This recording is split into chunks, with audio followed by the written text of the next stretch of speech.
បាទជំរាបសួរបាទបាទថ្ងៃនេះខ្ញុំសូមបង្ហាញអំពីត្រីក្រាបរបស់ខ្ញុំទៀតហើយបាទនេះគឺជាប្រភេទត្រីតាំងលម្អ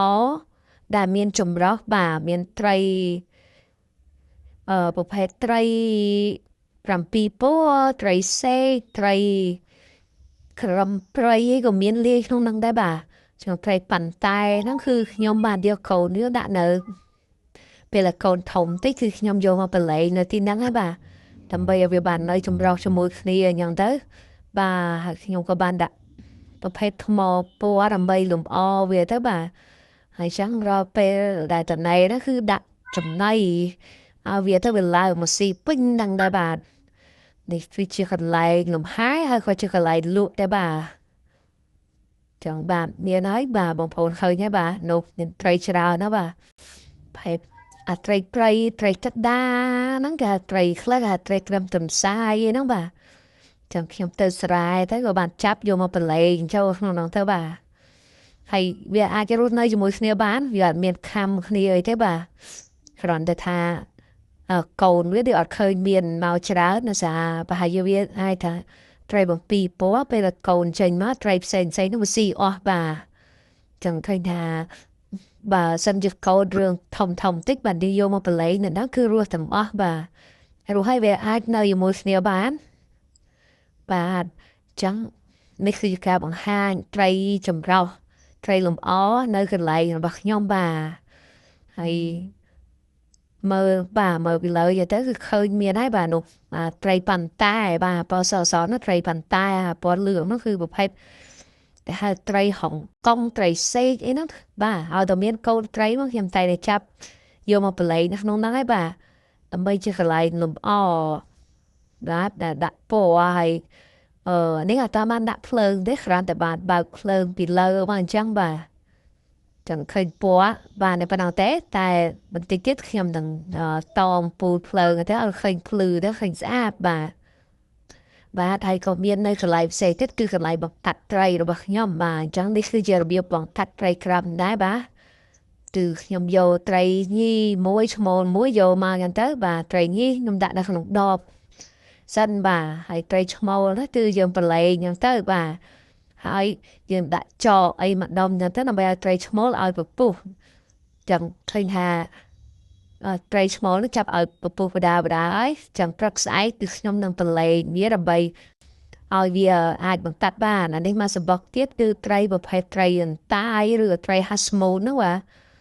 យើងដាក់ចកដាក់សារាយអញ្ចឹងទៅដើម្បីឲ្យវាឲ្យពពុះហើយចាំស្អែកចាំប្រឡែងញីទៅគឺនឹងទៅទៀប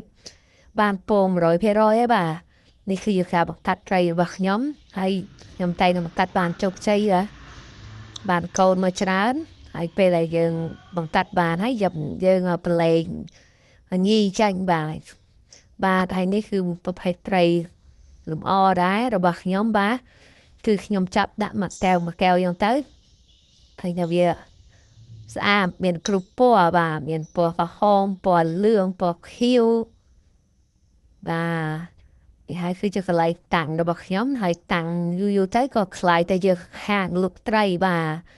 ចឹងបងប្អូនអាចជួយ support ផងហាងរបស់ខ្ញុំឈ្មោះបិទតាតយបាទនេះកំពុងតែបច្ចេករៀងយ៉ាងសង្ហាបាទត្រីនេះបាទនេះក៏ផែត្រីហាស្មូនឬក៏ត្រីផ្លិតដែលមានកតុយធំហ្នឹងបាទត្រីនេះជាទូទៅយកមកតាំងយកស្អាតបាទចាប់ដាក់កែវមួយអញ្ចឹងទៅឲ្យវាអួតគ្នាលេងទៅឲ្យស្អាតហើយរបស់ខ្ញុំវាច្រើនពេកទៅវាដូចជារឿងសាមញ្ញបន្តិចតែស្អាតមានច្រើនពេកបាទមានពណ៌ច្រើនណាស់មានពណ៌ស្វាយពណ៌សស្លេកពណ៌ផ្កាឈូកពណ៌ខ្មៅពណ៌សមានគ្រប់ពណ៌បាទចឹងនៅកន្លែងនេះគឺជាកន្លែងតាក់ត្រីលម្អរបស់ខ្ញុំហើយបាទតែឈៀវអញ្ចឹងមុននេះខ្ញុំបានដាក់ចំណីចឹងវាចាប់ដើមស៊ីឆ្អែតទៅវាចង់សម្រាកបាទគឺវាបណ្ដែតខ្លួនលេងគឺថាម៉ោងឥឡូវនេះម៉ោង7 យប់ហើយចឹងវានឹងតិចទៀតវានឹងសម្រាកដែរបាទចាំឲ្យវាស៊ីឆ្អែតហើយវានឹងសម្រាកហើយបាទចឹងប្រភេទត្រីហាស្មូននេះខ្ញុំដាក់2ជាន់ណា ពីបានន័យថាម៉ូតូហ្នឹងមកមាន2ជាន់សម្រាប់តាំងត្រីនេះបាទចង់មានច្រើនបាទមួយជាន់ដូចជា40ត្រីឯដែរបាទចាំ2ជាន់ចូលបាទជិត100ត្រីដែរនេះបាទគឺជាការតាំងត្រីរបស់ខ្ញុំហើយបាទចាំយប់ឡើងហ្នឹងទៅបំបីរកឃើញភ្លើងភ្លឺចិញ្ចាចបាទដោយសារទៅតែរៀបចំទូថ្មីហើយរៀបចំដាក់តភ្លើងតឲ្យភ្លឺចាំបានហើយមកខាងក្រោមនេះប្រភេទត្រីក្រាំជុលបាទប្រភេទត្រីម៉ក៏មានត្រីម៉ាឡេក៏មានត្រីក្រាំព្រៃក៏មានតែជាទូទៅគឺត្រីដែលខ្ញុំយកមកដាក់នៅទីនេះគឺប្រភេទត្រីក្រាំបង្កាត់កូនបង្កាត់របស់ខ្ញុំបាទពេលដែលខ្ញុំឃើញមេបាណាល្អចឹងទៅខ្ញុំចាប់បង្កាត់បានកូនបានអីយ៉ាងមកក៏ខ្ញុំយកមកដាក់តាក់អញ្ចឹងទៅបាទពេលដំបូងហ្នឹងបានអាយុប្រហែល3-4 ខែហ្នឹងខ្ញុំចាប់ប្របែកកែវទៅដើម្បីឲ្យវាអួតមើលរាងរបស់វាបាទចឹងពេលរាងវាស្អាតគឺចាប់ព្រោះតាមប្របែកបាទហើយនៅនេះគឺប្រភេទត្រីប៉ាន់តែត្រីលំអបាទចឹងខ្ញុំក៏មានដែរបាទចឹងពេលដែលខ្ញុំដាក់ចឹងមើលឃើញពោះណាធំ